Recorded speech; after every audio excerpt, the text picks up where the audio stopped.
पूरी फॉर्म में आ चुका हूं, खड़े होकर सारी केस स्टडीज बना रहा हूं। Freedom fighter Netaji Subhash Chandra Bose, scientist Abdul Kalam पे वीडियो बनाया, बिजनेसमैन सर रतन टाटा पे, पॉलिटिशियन अटल बिहारी वाजपेयी। आज बात करेंगे लौह पुरुष सरदार वल्लभ भाई पटेल। नमस्कार, मैं Vivek Bindra, founder and CEO बड़ा बिजनेस.com। लौह पुरुष पहले होम मिनिस्टर और deputy prime minister, iron man of India बोलते थे उनको, बिस्मार्क ऑफ इंडिया। जर्मनी की कहानी वो बाद में बताता हूं आपको, पहले समझिए उनको आयरन मैन क्यों बोलते थे।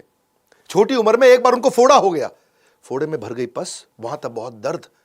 डॉक्टर बोला कि इसमें तो थोड़ा जलता हुआ गर्म लोहा डालना पड़ेगा, फोड़ना पड़ेगा फोड़े को।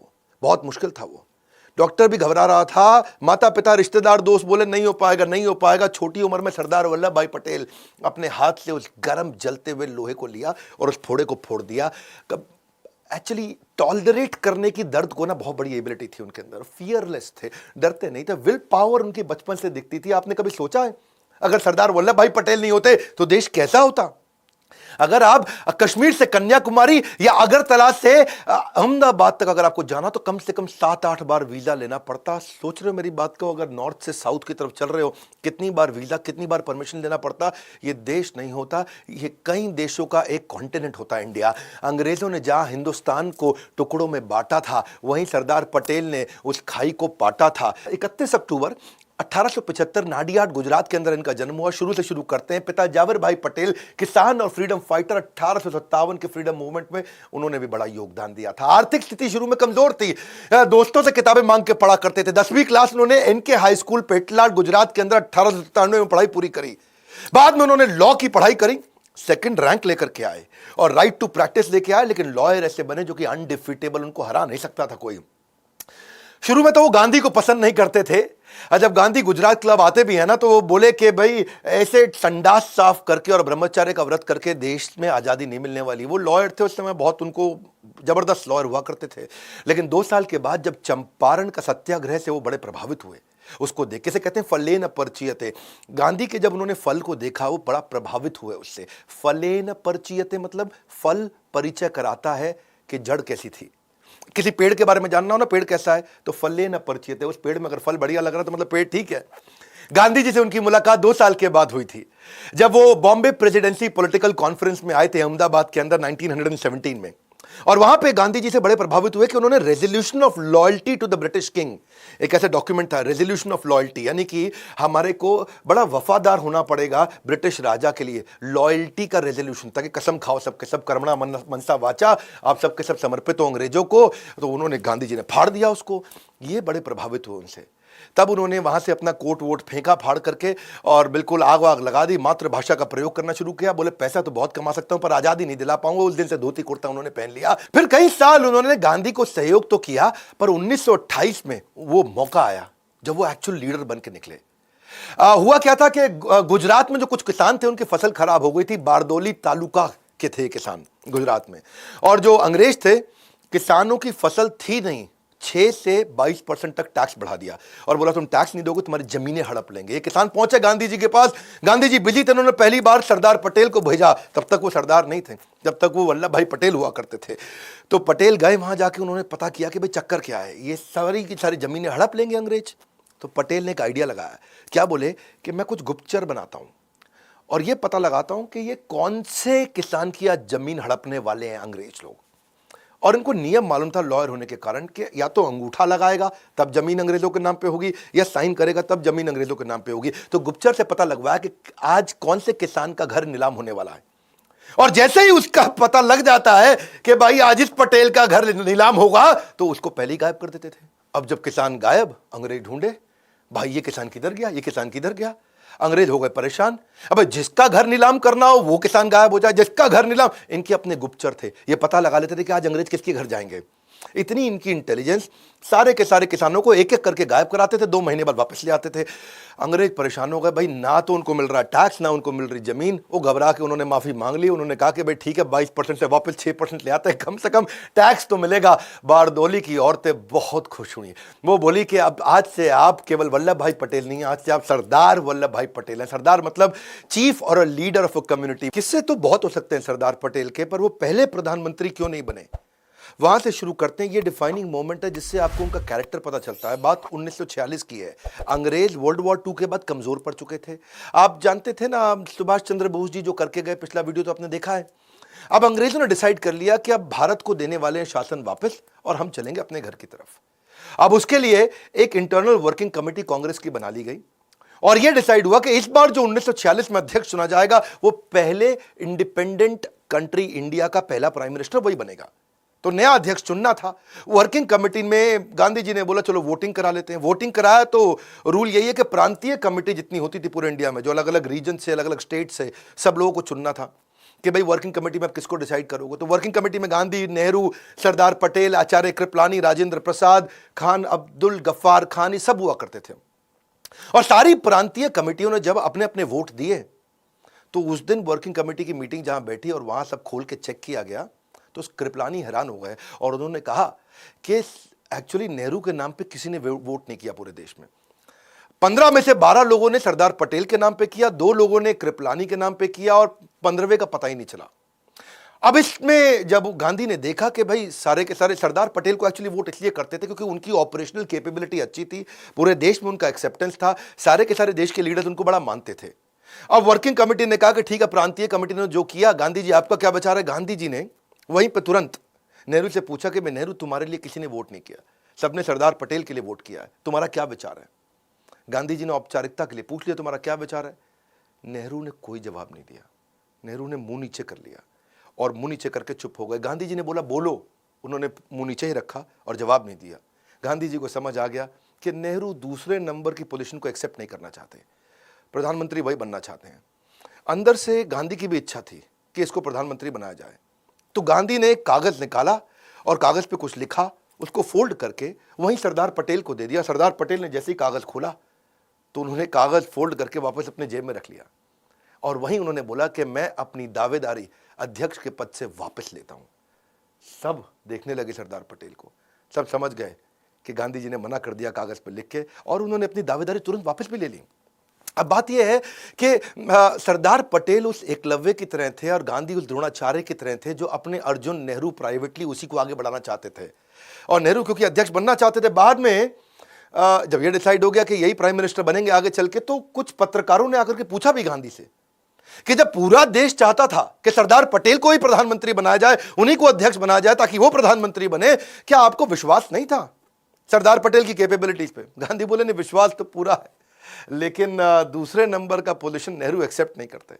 तो बोले कोई बात नहीं, पूरा देश तो सरदार पटेल को चाहता था। बोले सरदार पटेल तो मेरी बात मान जाते हैं ना, नेहरू मानता नहीं। और नेहरू जो है ना, उसके साथ दिक्कत यह, अगर वो नहीं मानता और वो कांग्रेस तोड़ देता तो अंग्रेज उसका बड़ा फायदा उठा लेते हैं। Nehru is the only English man, Nehru ही एक अकेला इंग्लिश मैन है हमारे देश के अंदर जो जाके अंग्रेजों के साथ बातचीत कर लेगा। वो अपना बढ़िया सफारी सूट पहन के, हाथ में पाइप लेके, यहाँ गुलाब का फूल टांग के आगे चलेंगे। एक्चुअली पहले भी 1929 में, 1936 में, 1939 में भी गांधी ने सरदार पटेल को पीछे किया था। तेजस्वी मान अपना खोजते नहीं है, अपनी पैरवी बतलाकर पाते हैं जग में सम्मान, प्रचंड कर्म दिखलाकर। ऐसे थे सेल्फलेस और निस्वार्थ सरदार पटेल। पार्टीशन के समय में माउंटबेटन ने डिसाइड किया कि एक कमेटी बनाते हैं और डिसाइड करते हैं। देखो ये पार्टीशन जो था ना, ये एक ऐसा स्टार्टअप का डीमर्जर हो रहा था, एक तरह से समझो 2 नए देश बनने वाले थे। और जैसे समझो जब हीरो और होंडा अलग हुए तो डिसाइड करना था कि भाई हीरो के पास क्या जाएगा, होंडा के पास क्या जाएगा। वो डीमर्जर हो रहा है। मैन पावर किसके पास जाएगी, कैश इन सरप्लस किसके पास जाएगा, रिजर्व्स किसके पास जाएंगे, लायबिलिटी किसके पास आएगी, प्लांट किसके पास जाएगा, मशीनरी किसके पास जाएगी, जमीनें किसके पास जाएंगी। ऐसे ही माउंटबेटन ने डिसाइड करना था कि मेरे को यहाँ से भारत की तरफ से और पाकिस्तान की तरफ से, दोनों की तरफ से मुझको एक एक लीडर चाहिए इस मीटिंग में जो नेगोशिएट करेगा। पाकिस्तान की तरफ से मोहम्मद अली जिन्ना खुद ही सामने आ गए और मोहम्मद अली जिन्ना छोटी छोटी चीजों पे बहुत तंग करते थे। दकियानूसी, रूढ़ीवादी, गांव की चिड़चिड़ी, हर बात पर बहस करने वाली सास की तरह थे। और नेहरू जानते थे कि इतना नेगोशिएट हमारी तरफ से तो खाली सरदार पटेल कर सकते हैं, तो उन्होंने सरदार पटेल को आगे कर दिया। अब हर एक चीज पे बहस होने लगी। वो 3 महीने बड़े अजीबोगरीब गए। उन 3 महीनों में पाकिस्तान को उन्होंने बोला कि भाई तुमको आधा आधा कुछ नहीं देंगे, हर चीज का लगभग 80% हमको मिलेगा, 20% तुमको मिलेगा। तुम्हारा क्षेत्रफल भी छोटा है, तुम्हारी पॉपुलेशन भी कम है। और पाकिस्तान को अगर तुम्हें हम इतनी सारी फैसिलिटी दे रहे हैं तो हमारे कर्जे को भी तुम्हारे को अपने ऊपर लेना पड़ेगा। तो ये थे सरदार पटेल, जिन्होंने बड़ा अच्छा नेगोशिएशन कराया कि भाई कैश में सोना चांदी, डाक की टिकटें, पोस्टल रेवेन्यू स्टैंप, ये सब कैसे डिवाइड किए जाएंगे। 400 करोड़ रुपया उस समय भारत के पास हुआ करता था। तो जिन्ना ने बोला कि भाई आधा आधा कर दो, 200 तुम रखो 200 हम रखेंगे। सरदार पटेल बोले नहीं, तुमको 75 करोड़ ही मिलेंगे, क्योंकि तुम्हारी जनसंख्या और खर्च दोनों ही कम है हमसे, तो उसमें से 20 करोड़ तुमको अभी दे देंगे, 55 करोड़ बाद में दे देंगे। जिन्ना चालाक थे, एक मौका भी नहीं छोड़ना चाहते थे। बोले मुझको करेंसी प्रिंटिंग मशीन भी दे दो। सरदार पटेल बोले अपना देश बना रहे हो, हर चीज मांगोगे क्या, भिखारी हो, अपनी प्रिंटिंग मशीन खुद ही बना लो वहां पे जाकर के, तब तक जितने नोट चाहिए हमसे ले जाना, काम चला लेना। जिन्ना बोले कोई बात नहीं, चलो आईबी दे दो, अपना इंटेलिजेंस ब्यूरो मेरे को दे दो, उसको भी आधा आधा डिवाइड करेंगे। सरदार पटेल बोले भैया ऐसा है, सुनो, देश का बंटवारा हो रहा है, राज का, हमारे सीक्रेट्स का बंटवारा नहीं हो रहा। क्योंकि जानते थे सरदार पटेल, अगर इंटेलिजेंस ब्यूरो उनको दे देंगे तो ये सारे हमारे इंटेलिजेंस ब्यूरो के राज लेकर के फिर हमको नुकसान करेंगे। माउंटबेटन जो थे वो बोले मेरे पास 2 गाड़ियां हैं, चलो उनको भी रख लो। एक गाड़ी सोने की थी, एक चांदी की थी। तो जिन्ना जो है अपना लाठी घुमाते हुए जा करके सोने की गाड़ी का दरवाजा खोले, उसमें जाके बैठ गए, सोने वाली तो हम ही लेंगे। सरदार पटेल देखिए यार, ये आदमी तो हर चीज में चिढ़ेगा। सरदार पटेल ने बोला नहीं देते तुमको, एक काम करो, चलो टॉस करो, सिक्का उछाल लो, हेड टेल, देखते हैं किसके हाथ में सोने की आती है चांदी की आती है। माउंटबेटन ने सिक्का उछाला और बोला हेड टेल। सरदार पटेल ने बोला हेड, तो वो जीत गए। सोने की गाड़ी भारत को मिल गई, चांदी की उनको मिल गई, भाई पाकिस्तान को। सरदार पटेल जिन्ना को समझ चुके थे।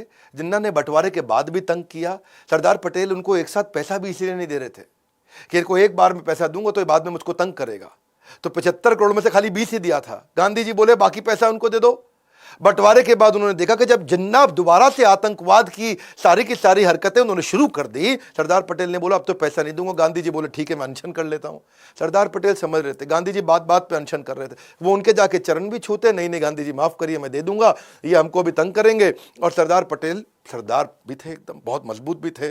तो वो एक ऐसे व्यक्ति थे जो सारे माहौल के हिसाब से काम करते थे। कलकत्ता में इन्होंने दोबारा दिक्कतें करी, 5000 लोग वहां मारे गए, हिंदू मुसलमान के झगड़े हो रहे हैं। 7 सितंबर 1947 को उन्होंने एक आदेश दे दिया, दंगाइये को देखते गोली मार दो। हाँ, यहां पे लाहौर को, मैं दिल्ली को एक और लाहौर नहीं बनने दूंगा, क्योंकि वो मानते थे कि एकता ही देश की तकदीर है, और जिसमें एकता नहीं है वो देश तो फकीर है। हजरत निजामुद्दीन में सारे मुसलमानों को जब दिक्कत आई, सरदार पटेल वहां पहुंच गए, बोले सारे मुसलमानों की रक्षा मैं करूंगा। भाई जो हमारे देश को मुसलमान वफादार नहीं हो, भले ही पाकिस्तान चला जाए, पर जो हमारे देश में रहेगा उसकी रक्षा मैं करूंगा। उन दिनों जिस समय जब ट्रेन पाकिस्तान से इंडिया आती थी तो उसमें हिंदुओं की लाशें होती थी, तो उन्होंने अमृतसर से मुसलमानों की लाशें भेजनी शुरू करी। तो सरदार पटेल खुद अमृतसर पहुंच गए कि ये तो वो शहर है जहां हिंदू और सिख और मुसलमानों के खून को जलियांवाला बाग से रंगा गया था। भाई सारे सिखों को ध्यान रखना पड़ेगा। और जाकर के उन्होंने वहां भी बोला कि भाई मुसलमानों को अब नहीं मारेंगे। समूहम सर्वभूतेषु, सरदार पटेल ऐसे व्यक्ति थे जो मुसलमान और हिंदुओं सबकी रक्षा करना चाहते थे। बेसिकली इनके कॉन्ट्रीब्यूशन में जो हिस्सा था ना, वो जो 565 रियासतें इन्होंने जोड़ी, सबको जोड़ करके भारत को अखंड बनाया, जो नेगोशिएशंस किए, वो सरदार पटेल का बहुत बड़ा कंट्रीब्यूशन था। ये साम दाम दंड भेद तीनों चारों किया करते थे। बातचीत की नीति हो गया साम दाम, भाई बातचीत करके 561 रियासतें इन्होंने साथ में कंट्रोल कर ली। जो नहीं माना जूनागढ़, तो वहां जाके भेद कर दिया जूनागढ़ के अंदर। जो बिल्कुल नहीं माना जैसे कि हैदराबाद, वहां जाके उनको दंड दिया। ऐसे व्यक्ति थे सरदार पटेल के, डसते नहीं थे, फन दिखा के डरा देते थे। जोधपुर जूनागढ़ में बड़ी दिक्कत आई। जोधपुर के राजा थे, वो सारी 22 की 22 रियासतें, पूरे राजस्थान की, ग्रेटर राजस्थान की, वो जोधपुर से इन्फ्लुएंस थी, क्योंकि जोधपुर बहुत बड़ा था। और वहां के जो राजा हनवंत सिंह थे, 1947 में वो धौलपुर के महाराज नवाब की मदद से, जो भोपाल वाले थे, उनकी मदद से जाके जिन्ना से मिले और जिन्ना के साथ उन्होंने नेगोशिएशन कर लिया। और जिन्ना ने उनको कन्विंस कर लिया कि भाई तुम, मैं कोरे कागज पे साइन करके दे देता हूं तुमको, महाराज हनवंत सिंह ऑफ जोधपुर, जो तुमको चाहिए मुझसे ले लो। और डिसीजन ये हो गया कि कराची का बंदरगाह की सुविधा दे देंगे आपको, रेलवे के आने जाने की सुविधा दे देंगे, अनाज और शस्त्रों के इंपोर्ट एक्सपोर्ट की पूरी सुविधा दे देंगे। तो इनको इतना कंफर्ट आ गया, बोले हम तो जा रहे हैं पाकिस्तान में।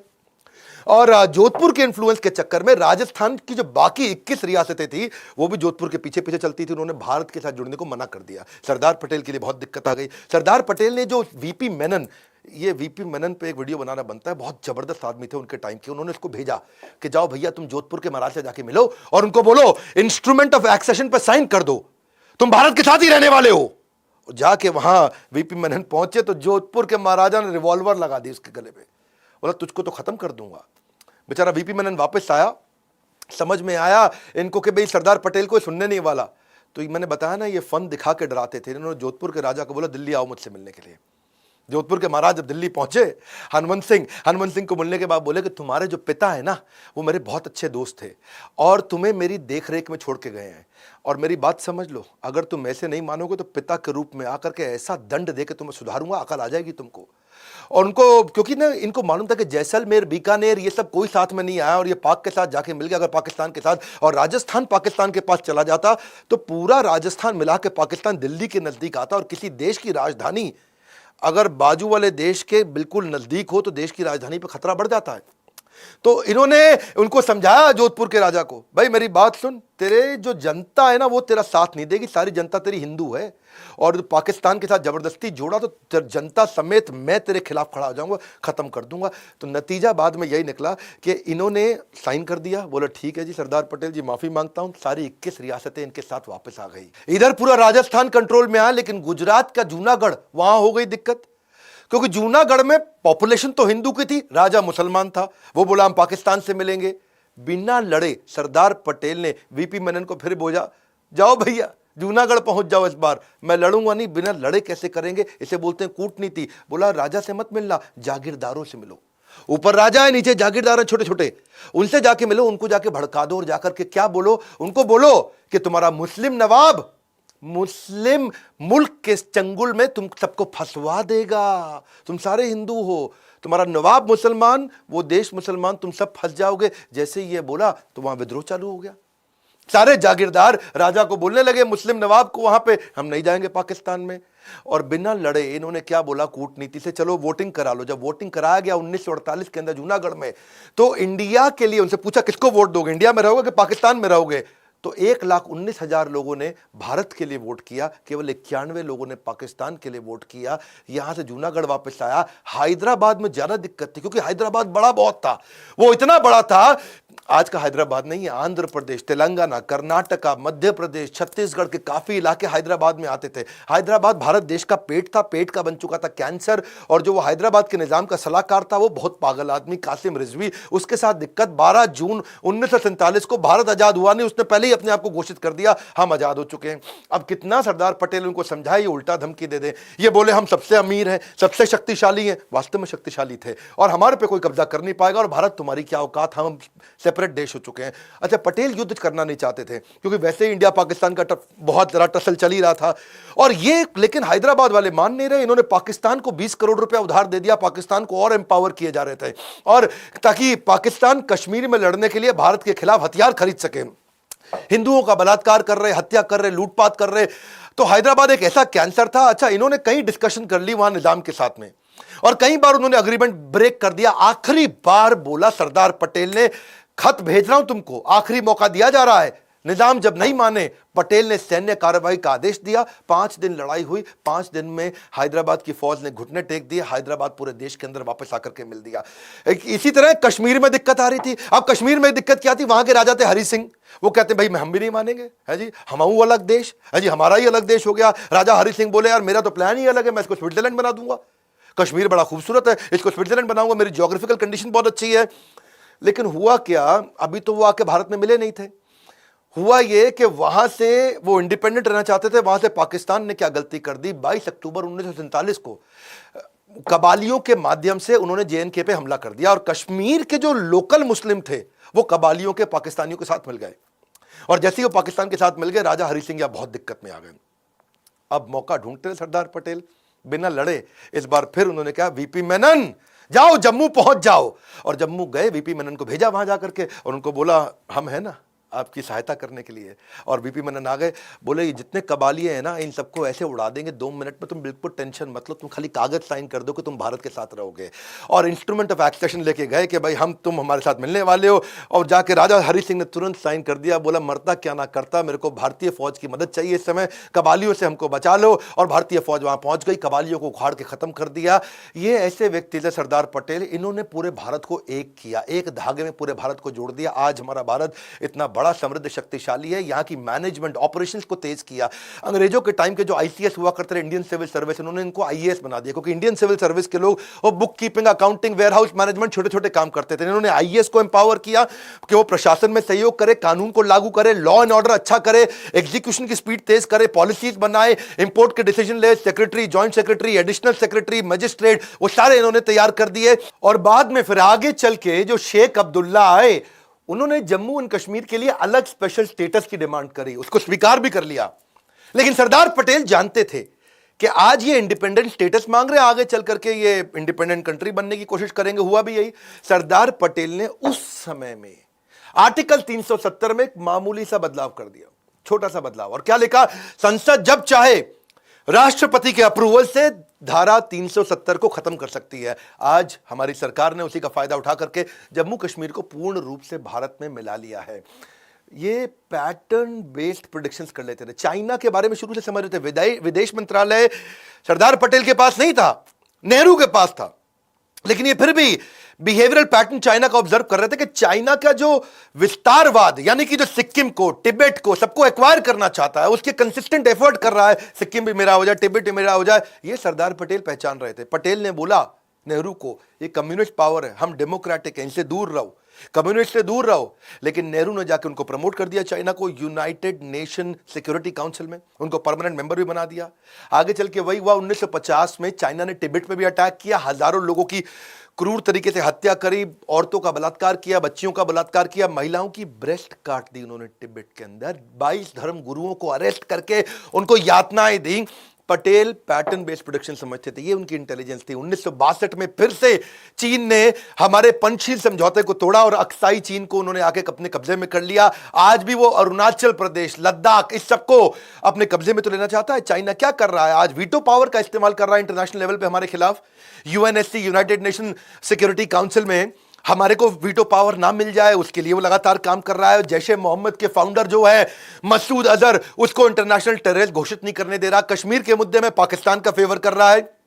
बहरहाल एक युग का अंत हुआ। मुंबई के बिरला हाउस में 15 दिसंबर 1950 को आपका देहांत हुआ, आपका देह अंत हुआ, आत्मा का अंत नहीं। आत्मा आज भी हमारे देश में बसती है। लंबी बीमारी के बाद दिल का दौरा पड़ने से सरदार पटेल हमारे बीच में नहीं रहे।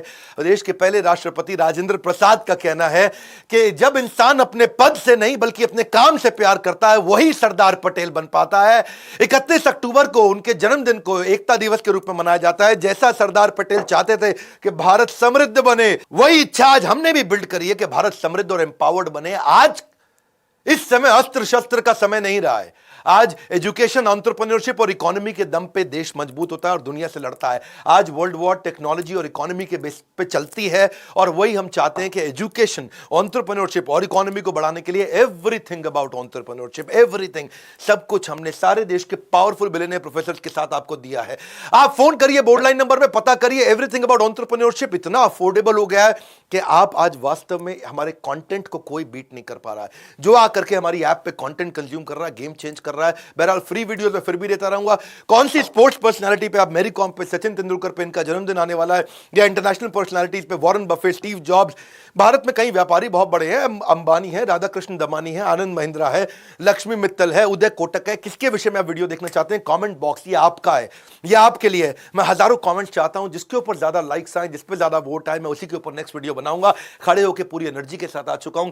सरदार पटेल के इस वीडियो को पूरे देश में फैलाइए, अपने बच्चों को जरूर दिखाइए, अपने एम्प्लॉयज को दिखाइए। ऐसे थे सरदार पटेल जो अकेले अपने विजनरी दम पे पूरे भारत को आज एक किया। आज इतने वीजा ना लेने पड़ते हमको कश्मीर से कन्याकुमारी, हमें अहमदाबाद से अगरतला। अगर सरदार पटेल ना होते, हमारे साथ जुड़े रहने के लिए, इस वीडियो को शेयर करने के लिए मेहनत करता हूं, बहुत मेहनत करता हूं। लाइक करके थोड़ा सा उत्साह बढ़ाने के लिए आप सबका हृदय की गहराइयों से प्रेम पूर्वक बहुत बहुत धन्यवाद।